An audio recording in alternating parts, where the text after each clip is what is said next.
That's where this upload. software here coming Okay. across this was one of the most exciting things as an advocate for the industry, and having the family history that I do of seeing my dad my dad just got killed out there because he was trying to work off of spreadsheets. Now that was back before all these apps and things got so fancy. But, if you don't know your numbers, or you think you know your numbers, but you're working off of antiquated information, or you don't have a way to have better updates, you're just shooting yourself in the foot chasing the dollar, and you can never catch the dang thing. At least with this, it gives you a chance. It turns the tables. And when we turn the tables and we have the data working for us because of what Scott's created at Lane Metrics, I mean, this is working off of PC Miller data. That's the most empirical information you can pretty much get when it comes to freight. So now we've got the tools, just like they've got the tools sitting in their offices to defeat us. Now we've got a fighting chance. And the best part about it, Scott, that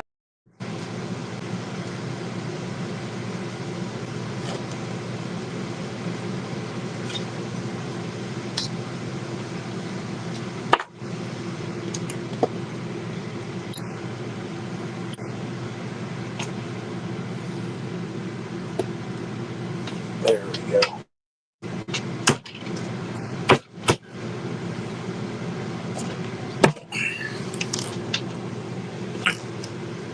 All right, can you hear me now?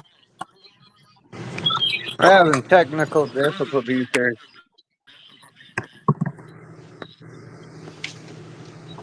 Can you hear me? Yeah. Okay.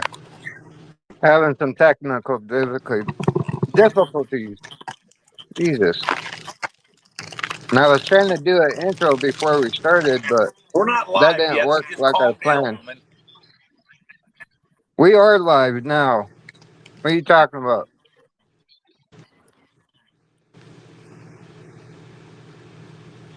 Trying to get the recording on. She's over here giving me the evil eye.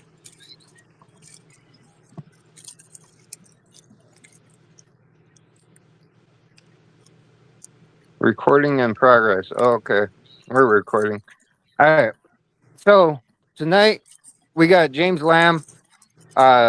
Pink Cheetah is supposed to come in as well, but she couldn't guarantee it because she does have some home issues, but she said she was going to try. And James is the president of Sbtc. We're going to talk about their accomplishments, what they're doing for the trucking industry, and let's welcome them in. Let's bring them in.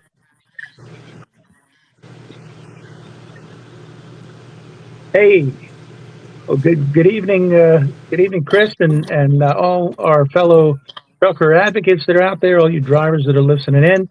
Great to be with you this evening to chat about some of the things that we're working on, I should say, and we all need to be talking about. So where should we start, Chris? Wherever you like. I mean, what has been your accomplishments throughout the years that you've had SBTC? Why not start with when you started SBTC and why you started it? Well, we started SBTC back in 2014, and at the time, I was operating a group called the Association of Independent Property Brokers and Agents. Now, don't get mad at me that I was on the broker side, right? So that's where we started. We started though because unlike a lot of other trade associations, from the onset, we always thought of this in terms of not, what folks at, like, let's say OIDA, say, where it's, truckers versus the world, right? Or TIA, it's brokers against the world. We kind of looked at this, as a matter of, it's really about small businesses versus big businesses. And so at the time, that I started my first trade association, AIPBA, it was when small brokers were clearly under attack by big brokers. And it was so obvious. There was a guy out there, you may remember, Brad Jacobs from XPO Logistics. And I mean, he pretty much, said it straight out right. He said, listen, we're going to consolidate the brokerage industry. And TIA and Bob Voltman at the time, were acting to raise the broker bond at the time. And a lot of truckers said, yeah, well, that's good. We need to raise the broker bond. But what they didn't understand at the time, and some still, may not thoroughly understand, was that was an attempt for big brokers to squeeze out their little broker competition. And by the way, a lot of I'm a former permit guy, and I helped a lot of truckers get into business, getting their authority, and I even helped a lot of brokers, small brokers start up.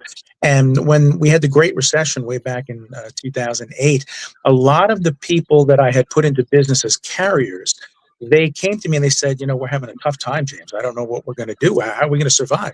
And I said, well, one of the things you can do is get a broker license. And they said, what are you talking about? Broker? I don't like brokers. I don't even, sometimes I deal with brokers, but, we hate brokers. And I said, but the idea is to get a broker license, not so you can be a broker, but so that you can broker loads to yourself.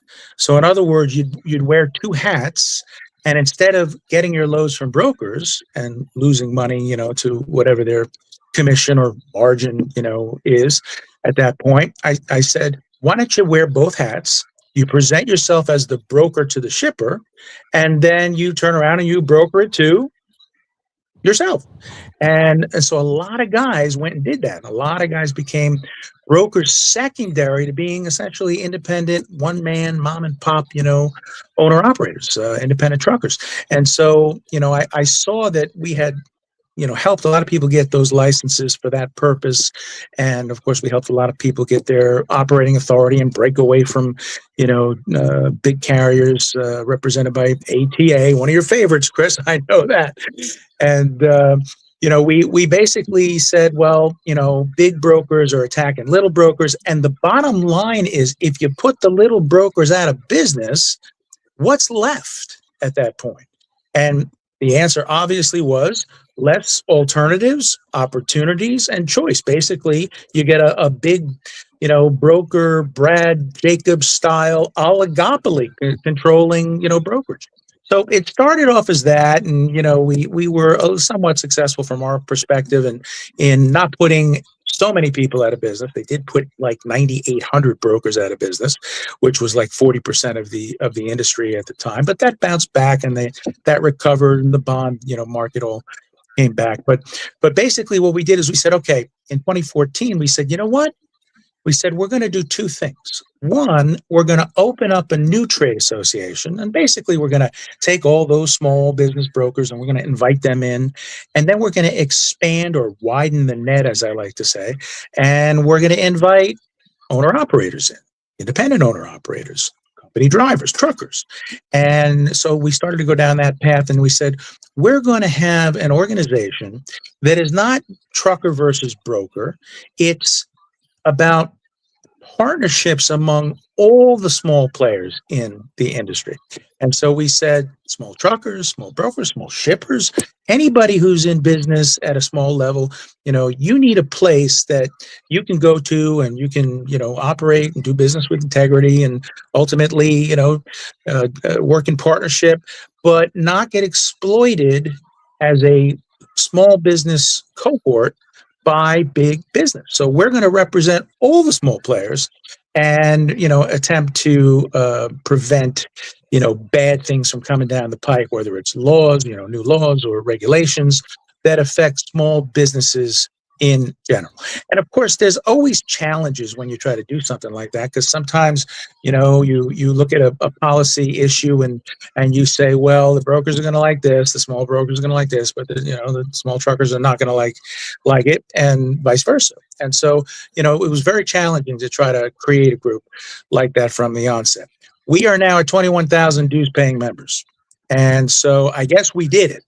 And we convinced the industry that, this is really about articulating the interests and promoting and protecting, the concerns and interests of small businesses outright. So, that's kind of how we started. We grabbed the brand truckers.com somewhere along the way as well and added that to our, entourage of brands. Trucker Lives Matter is our, campaign with respect to, gun rights for truckers. And we think that truckers should have the right to defend themselves. That came out right around 2014 when one of the drivers that we all know now, Michael Beglin, was murdered in a abandoned gas station.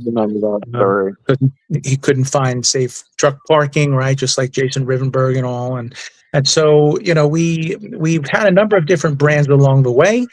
And up until, maybe about a year ago, if you asked me that question, what are your accomplishments? What have you gotten done? I would probably be focused on things like, well, we're building an association, since 2014, and we're not your grandpa's trade group, and we're zealously fighting.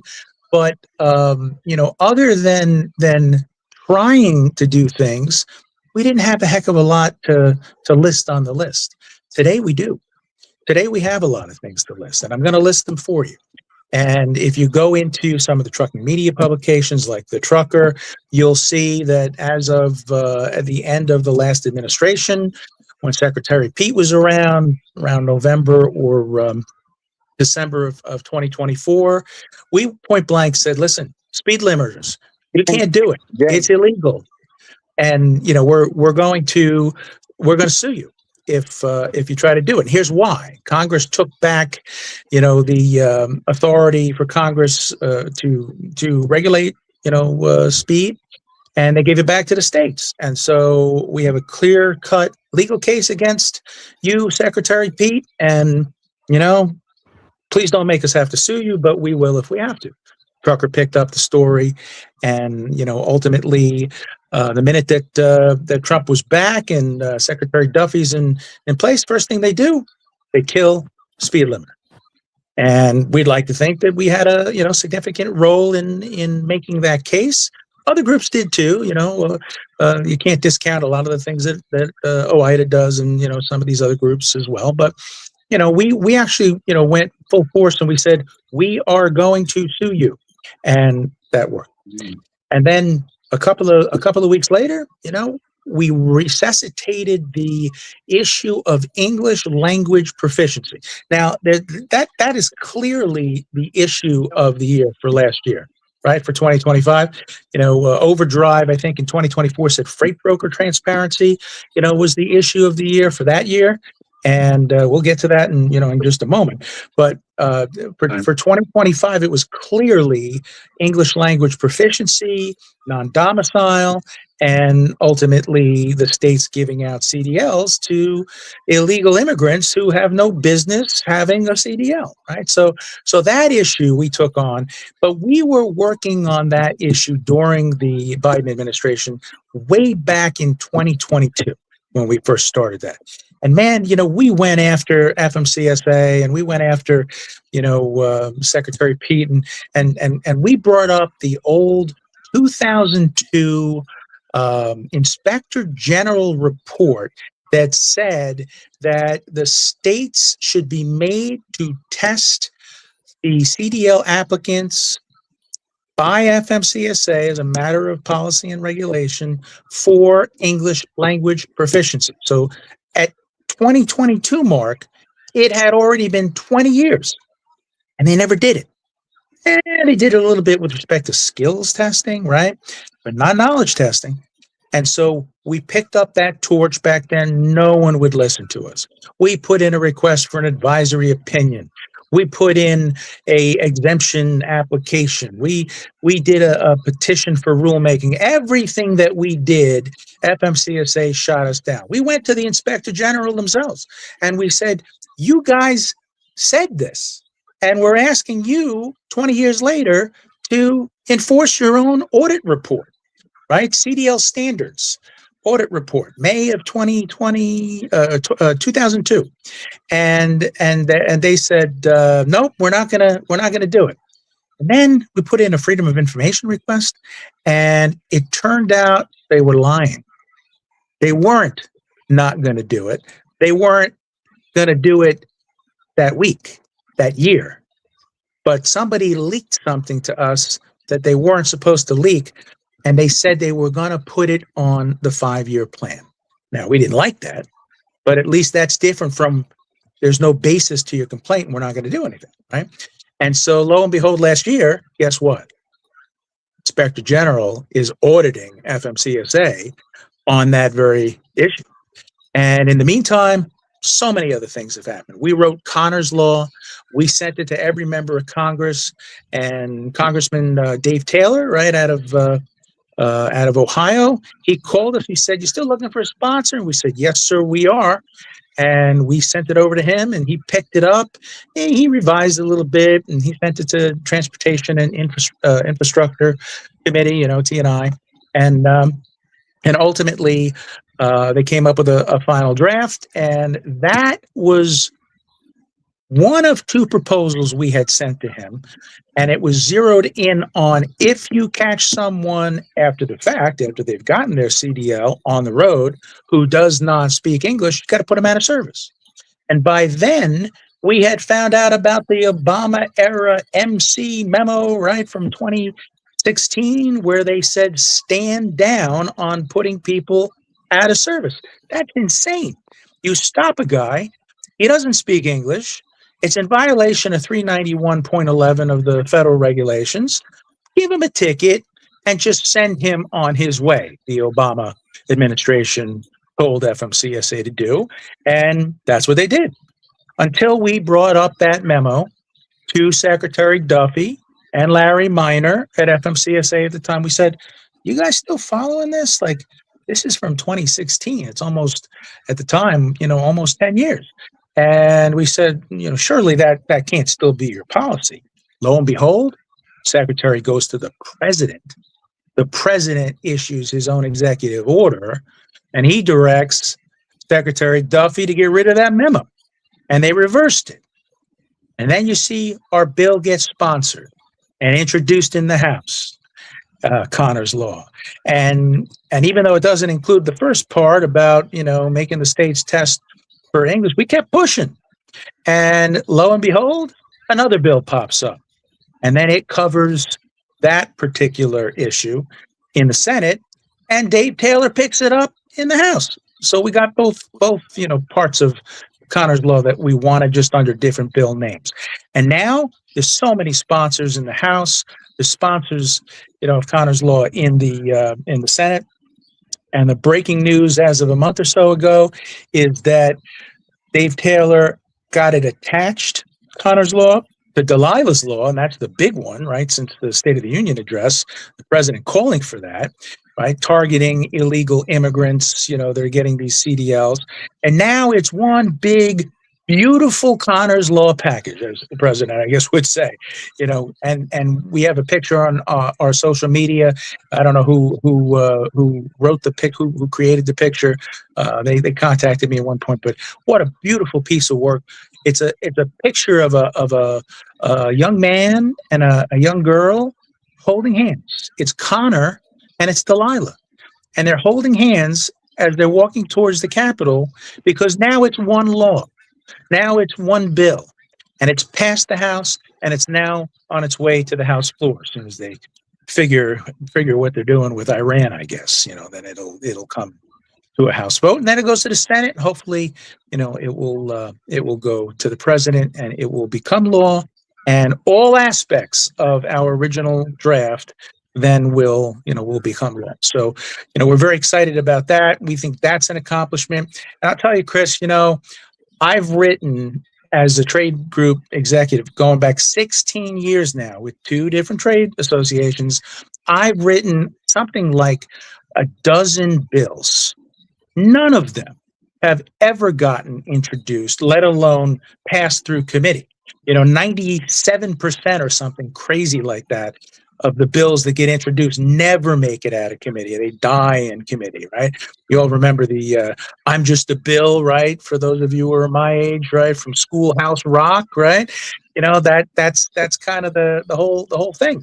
You know, you might get lucky enough to get it introduced, but you know, it takes an act of Congress, right, to make a bill into a law. He signed your bill, right?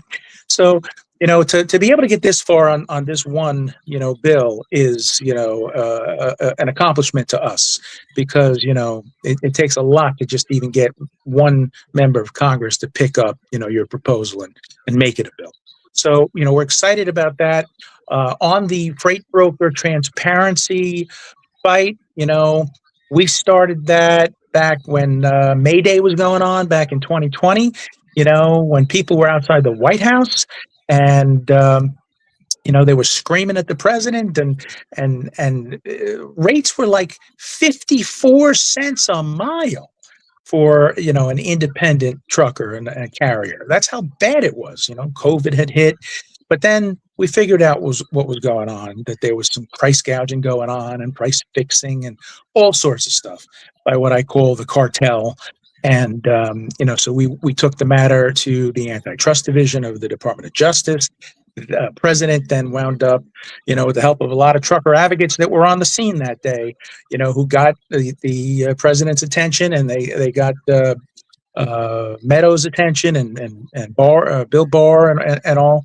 And I got interviewed, you know, by the Department of Justice attorneys and special agents, you know, in reference to antitrust on brokers.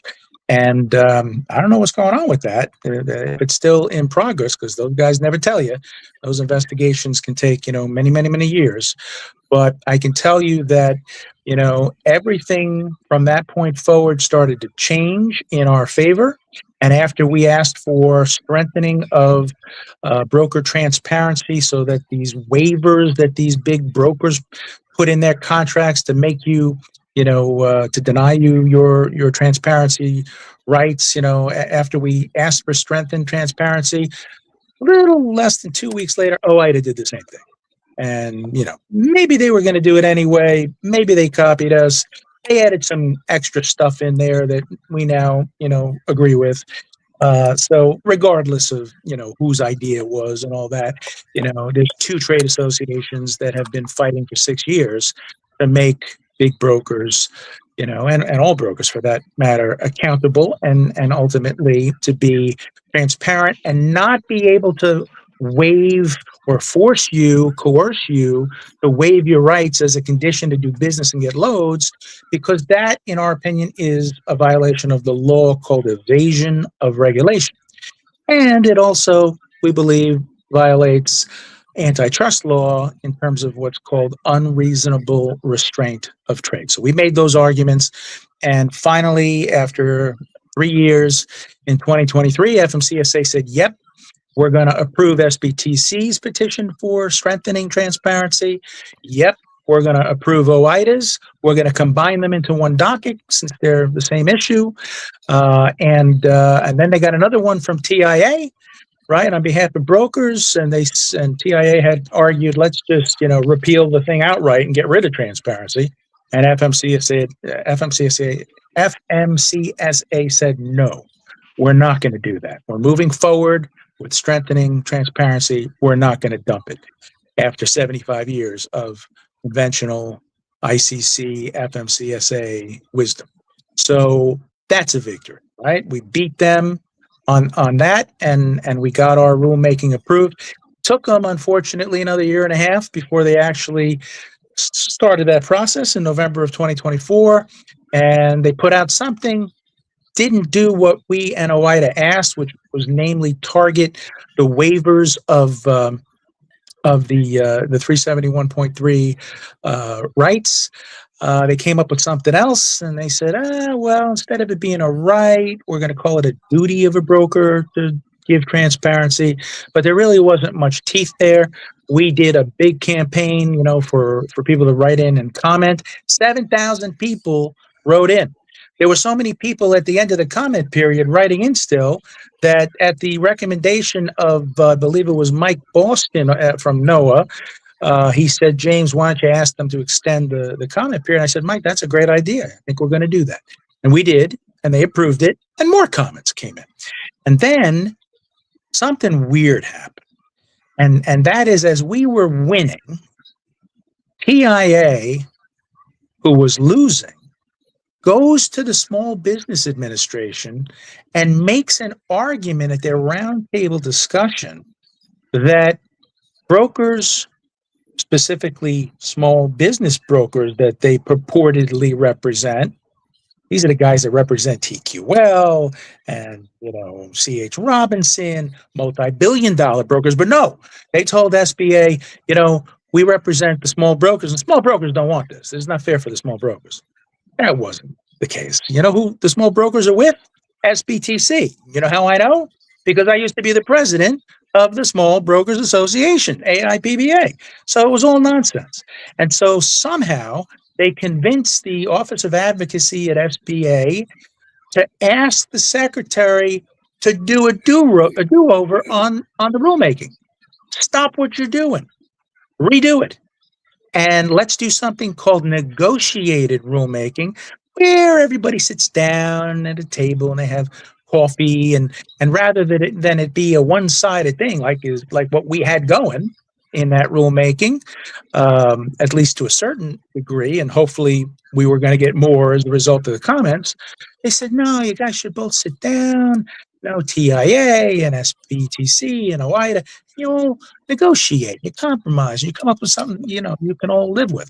No, we wanted transparency, and they didn't. And there was no compromise. But something happened. They stopped the rulemaking, and they announced they're going to do a new one. And they said that new one is going to happen in May of 2026. And I had a conversation with FMCSA Administrator Derek Bars not too long ago, a few days back.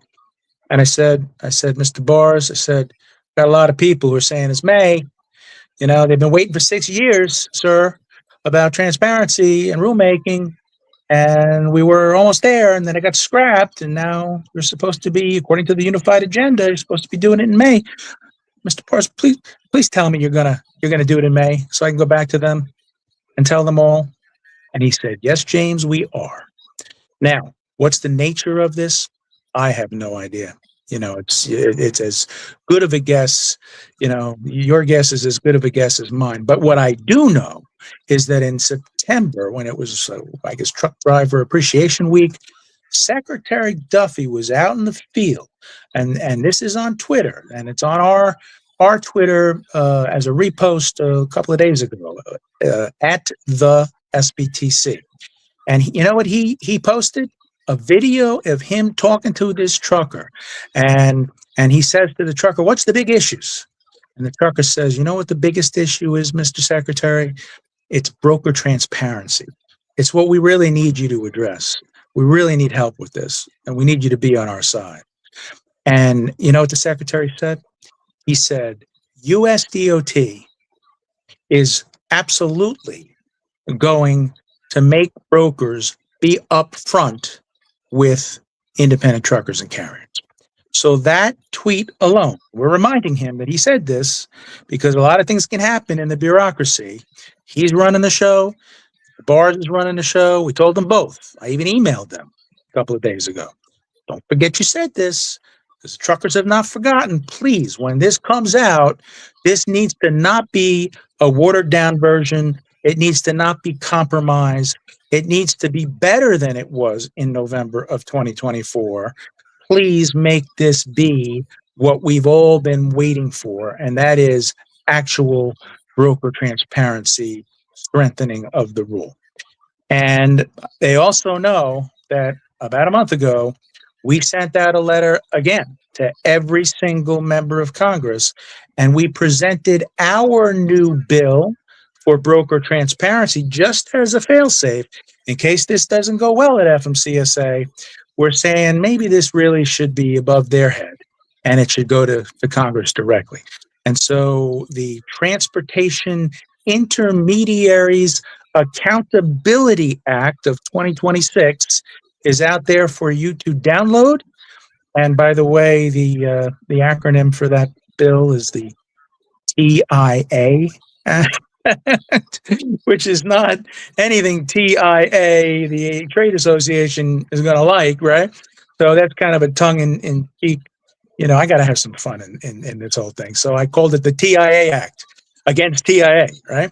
And so you can download that from Freight Broker Transparency Now.com.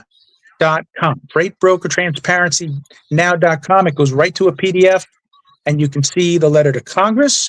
You can read the full bill, and that bill is going to do so many things if we can get that one introduced. And remember, I'm kind of 1 for 12 so far, so my odds are not that good right now.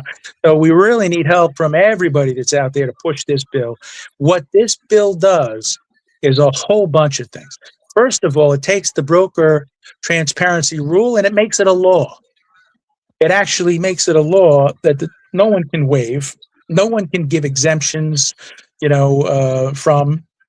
It's an actual law from Congress, and it has a built-in, if you don't get transparency clause in there, you have a right as a trucker or a motor carrier to a private right of action.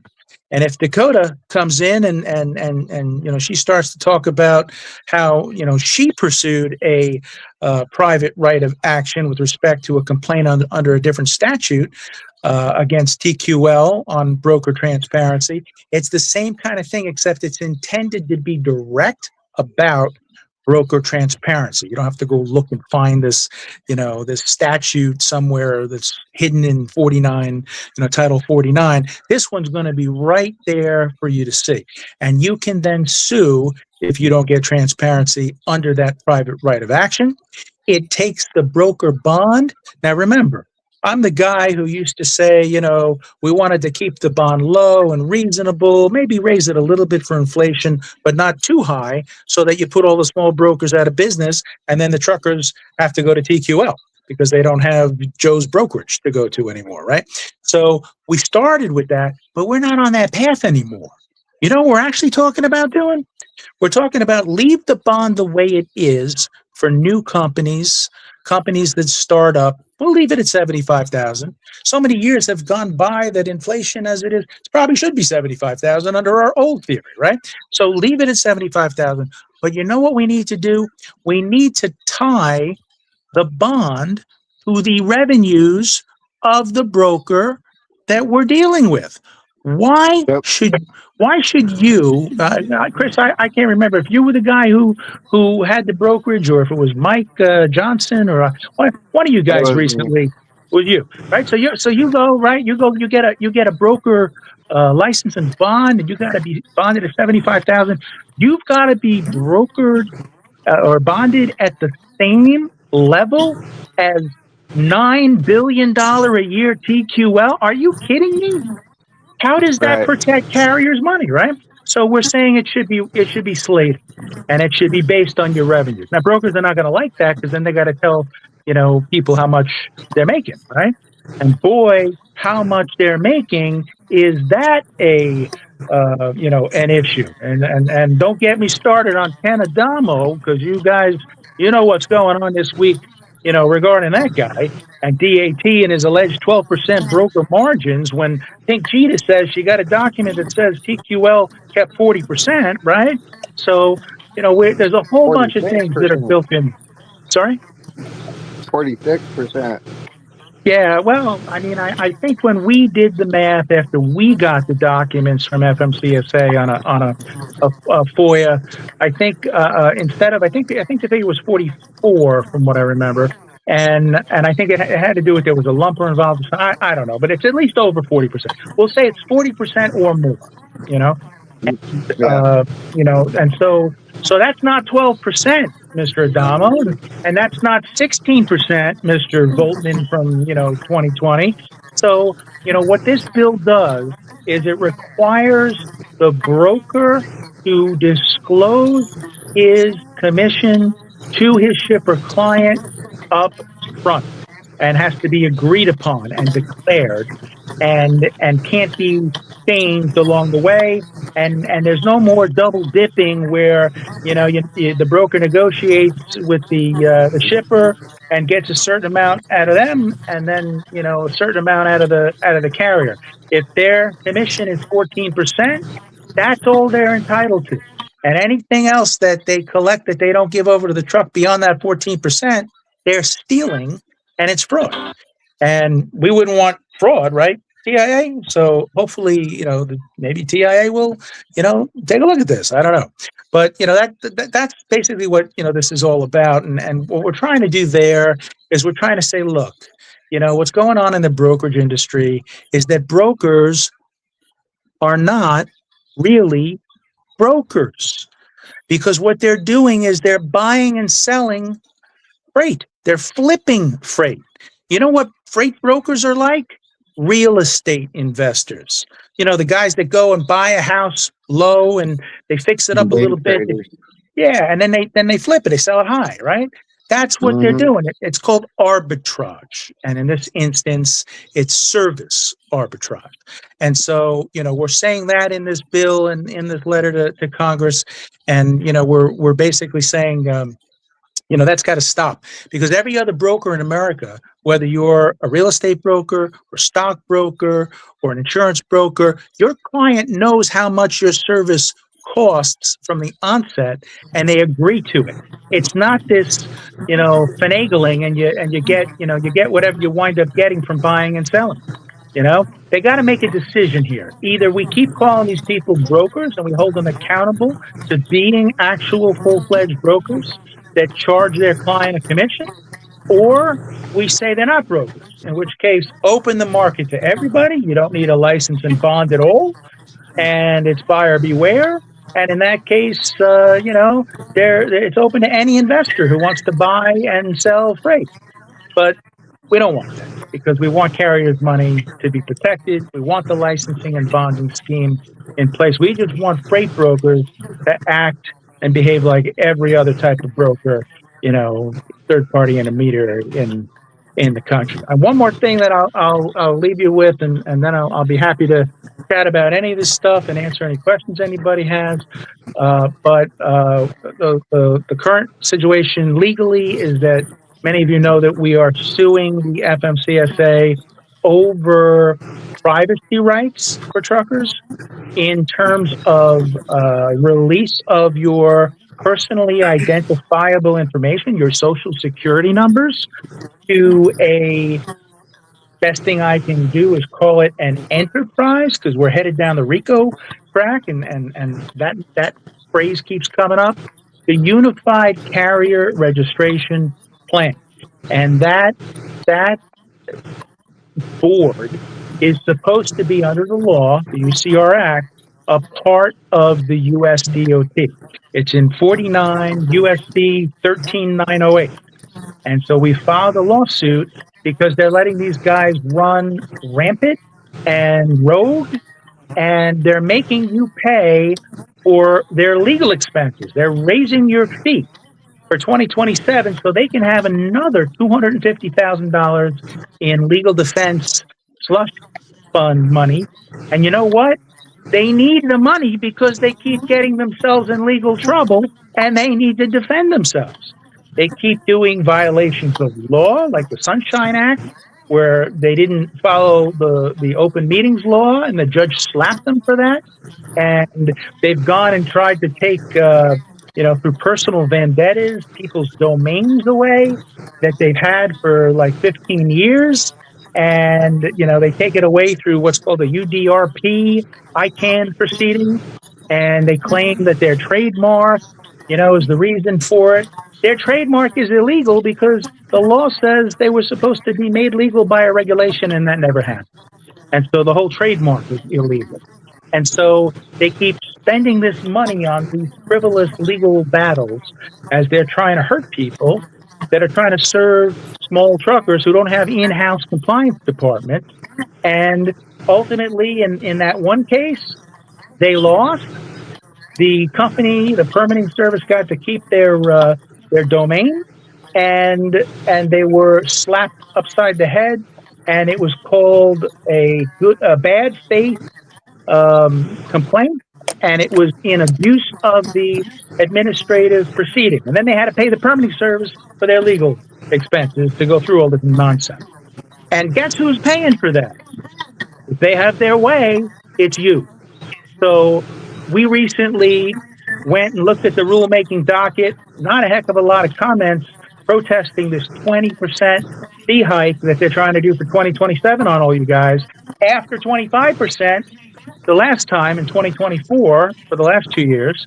And we then realized that they didn't give you on the docket the actual fee calculation document from the UCR Board of Directors. They said it would be in there, wasn't attached. So we went to FMCSA and we said, no. That's a violation of the Administrative Procedure Act. That's a violation of the Fifth Amendment, due process. And so you got to start the clock again and post the document. And you know what they did? They did just that. And in the meantime, we went back to court and we said the court should stay this fee hike until this legal battle is over, where the very essence of the legality of this UCR plan is decided. And so there's a motion pending for that. And we're hoping that the court will agree with us that the current fee structure has to stay status quo, and they can't be raising your fees to cover for the board's legal expenses for all this shenanigans that they've been doing. And ultimately that's on them, and that's their problem. So that's kind of, where we are in a nutshell. There's other issues that we work on from time to time, but that's kind of our main set of activities and accomplishments. And I hope that answers your question, Chris. Yeah, it does. And I wanted to bring something up. So what I meant by accomplishments, just because bills aren't getting passed or anything, you're actually doing something. Sbtc is actually doing something. And that's what I'm not actually talking about, because a lot of these organizations, advocates, they're saying that they're doing something when they're really not. Yeah. You're the vice versa of that.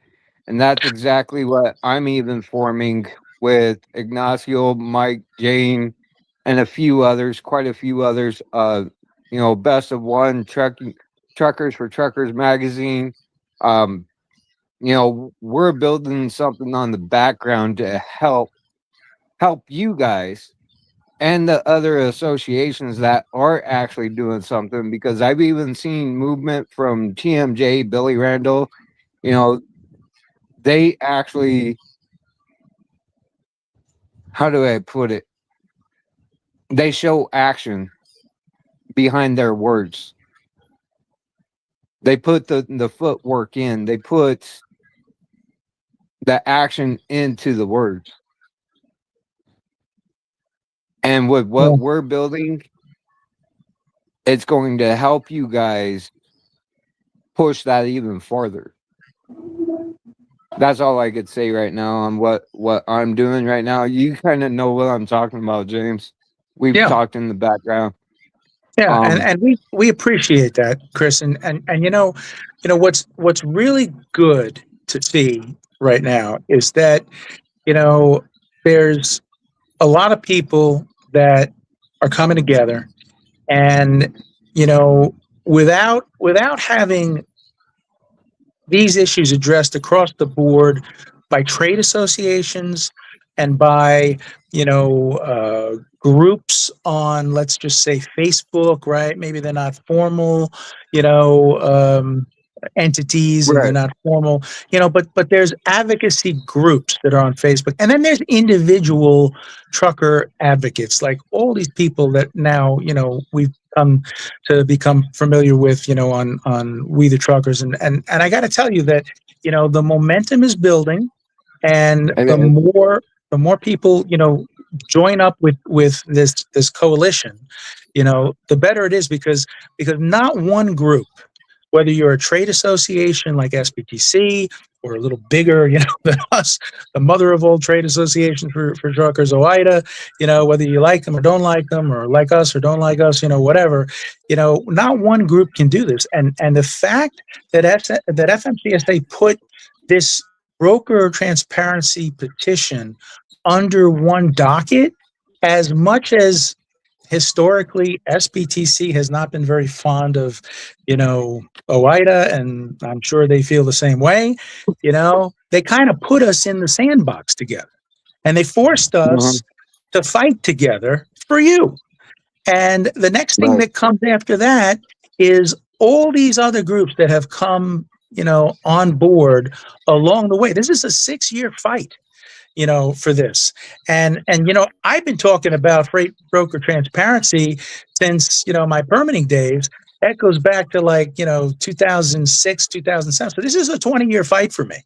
And this fight has been so zealous that many of you know that I had a political hit job against me, just as I announced 10 years ago that I was going to pick up the torch that OIDA dropped and made a deal with TIA, and I picked it up. James, why don't we put a pin into that? Because we've only got about 15, 20 more minutes. Oh, okay. For the live. All right, we'll have you back on, and we'll go over we can talk about that in more discussion. But that's fine. So I'll yield my time to whoever is left. Right. And one other thing that I was going to bring up is, just because you got 21,000 due paying members doesn't mean you still don't have more that actually support you. Oh, yeah. Well, we have followers. We have at least 150 more followers on social media. Exactly 120 in one group alone on LinkedIn. So absolutely. And Mike's actually got a question for you. Go ahead, Mike.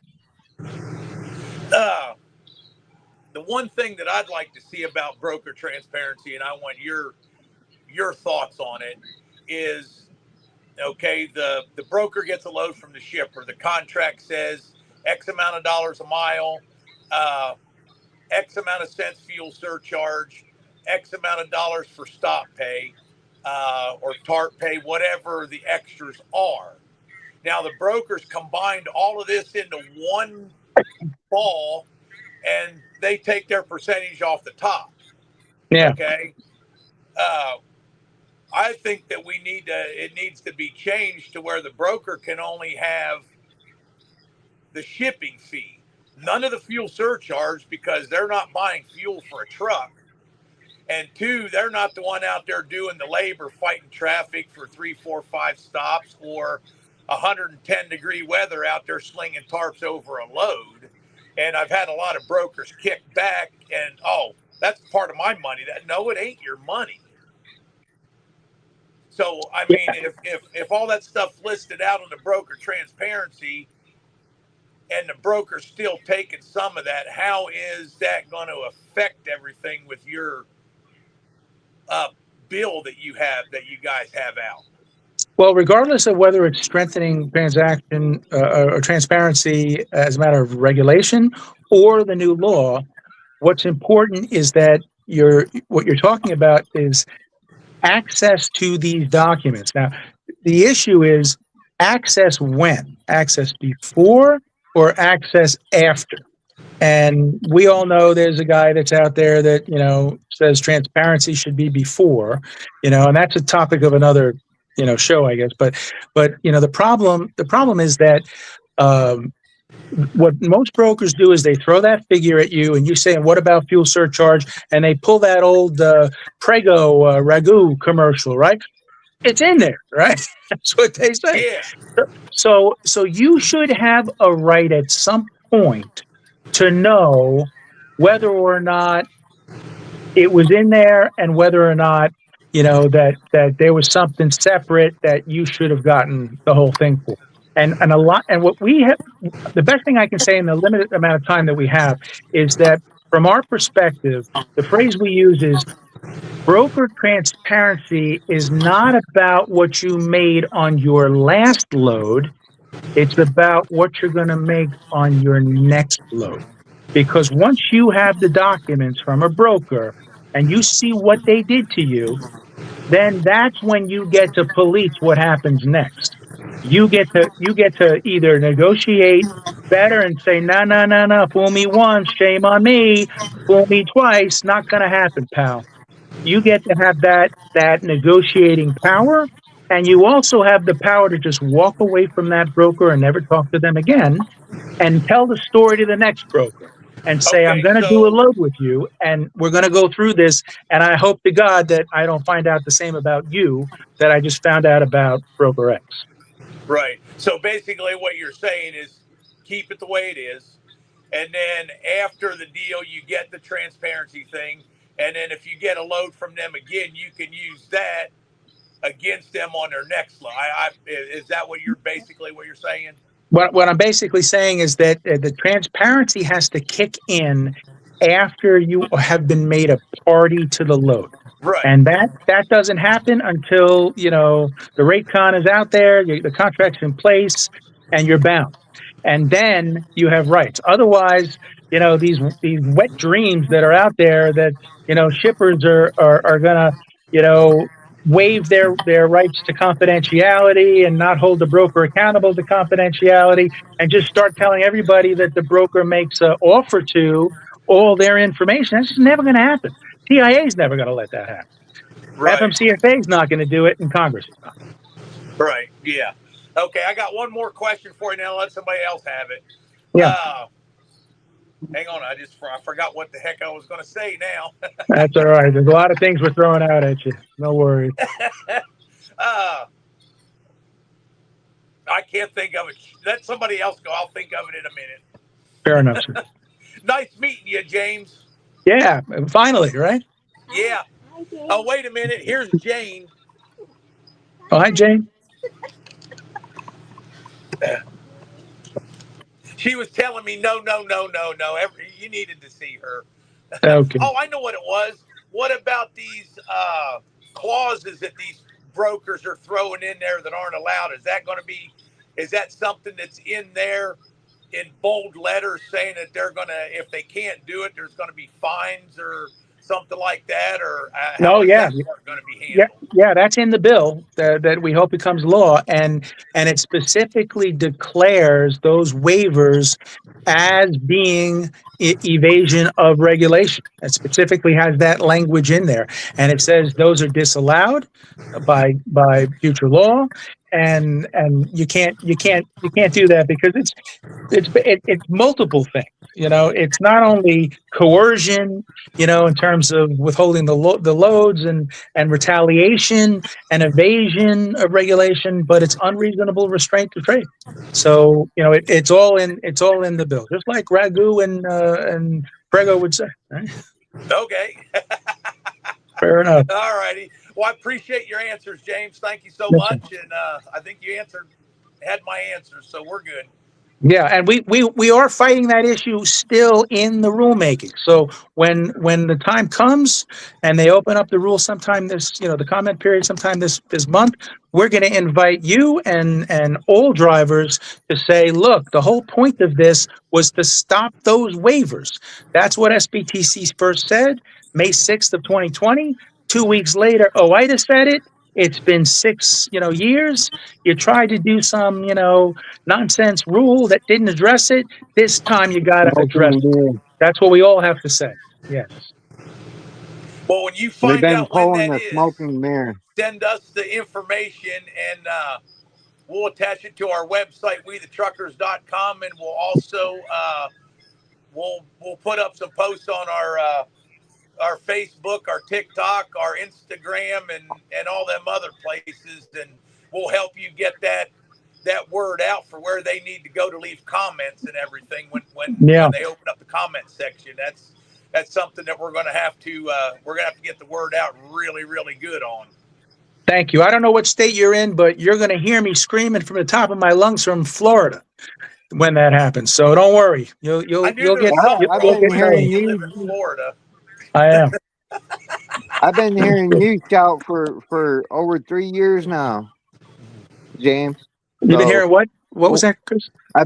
I've been hearing you shout for over 3 years now, so Oh yeah.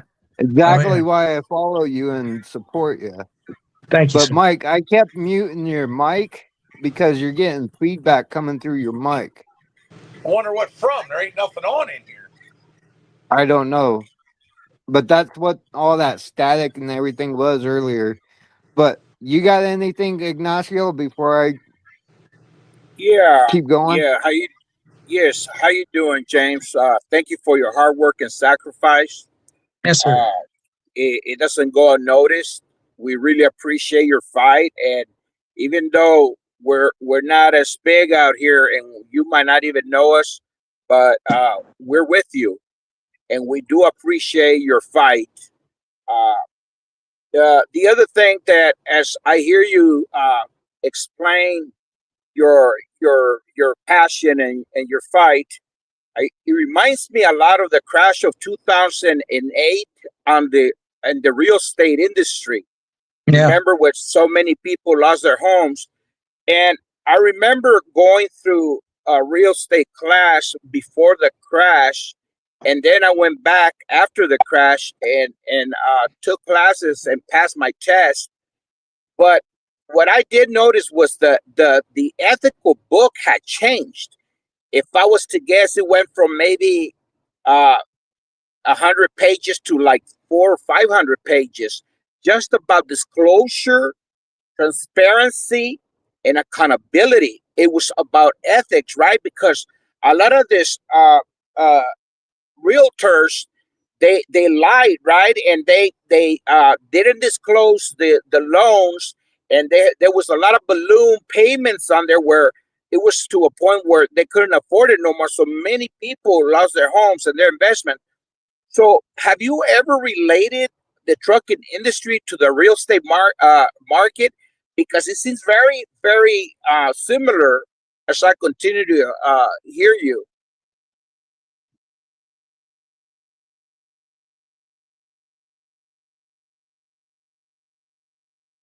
Did we lose them? Yeah, we lost. James dropped out for some reason. I'll wait to see if he Yeah, comes he back might have on. got a phone call. He might have got a Okay, phone call. Who I, knows? I'll But I'll wait. one, Because I wanted to finish this question. Just because he might not be thinking about it, but it's very relatable. Why? Because on the real estate side, man, they went after them and they made them accountable. And in fact, I believe they have a cap on their profits.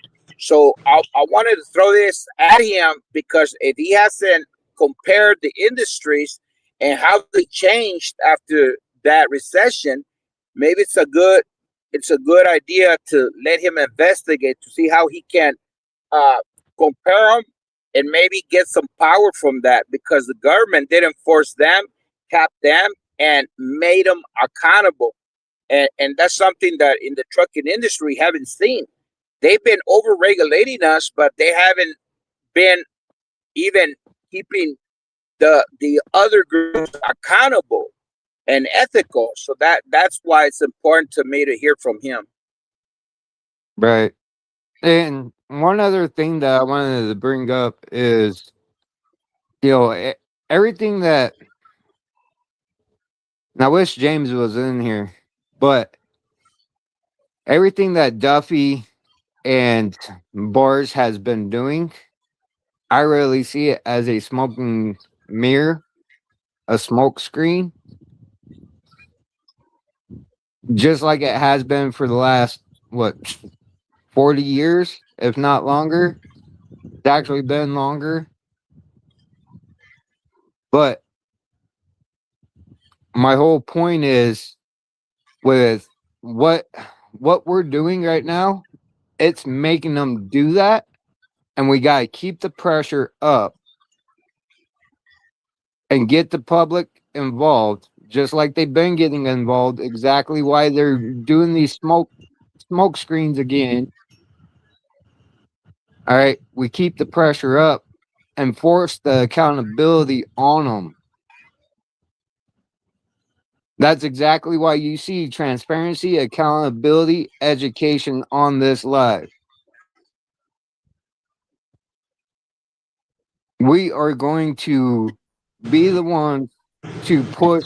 All of us working together are going to be pushing transparency, accountability, to get change in this industry. And with what me, Ignacio, and Mike are building together, along with a few others that's not on this live, that's what we're going to show. Actions speak louder than words. That's what I was trying to tell James. He does the action, right? Billy Randall does the action. Exactly why I support him. And that's exactly what we're going to show and push for and bring everybody to the table. It's going to be coming out very soon. I'm working on the final details right now, and it's going to be announced here soon. Oh, I got something to say towards the smoke and mirrors thing. Go ahead. You know, that's just part of government. They push something out, balls to the wall for a week or a couple weeks, and then it kind of goes off into the background because they came out with something else. Well, people need to understand that just because it's not being talked about right now, there's still stuff happening. There's still people pushing forward for the stuff that's going on. I mean, you had Connor's Law. Well, that got left in the background, and then all of a sudden Delilah's Law came out. Well, what happened to that after the truck show? Okay, you know, the trailer showed up. There was a lot of stuff going on, and people were talking about it. Well, then it got pushed under the back in the background, and then there was, you know, this popped up and that popped up, and the non-domicile thing and the non-speaking English. You know, they were hard and heavy on it. It got pushed to the side. They do that trying to get people to forget because they think they got something that's more important. But everybody needs to understand that just because it's not in the headlines doesn't mean that people have given up on it all. There's stuff that's going to get done. Things are going to happen. And there's a lot happening in the background that people don't see. Yes. And all of us are actually part of it. And we know what's going on. Exactly why I keep putting out the videos. And I'm trying to, work on getting more videos out. It's just a lot. It's a lot of work, especially with what we're all trying to build right now. And anyways, like I said, it's going to be announced here very soon. But Steven Snyder has a comment over on Facebook. Trucker Steve CDL instructor and broken CDL trucking system on YouTube fighting for CDL student rights. How the FMCSA must be held accountable for their actions. And I totally agree with it. Exactly what I said, right? We're all pushing for accountability. Make government accountable for what they helped create, because it wasn't just government that created it.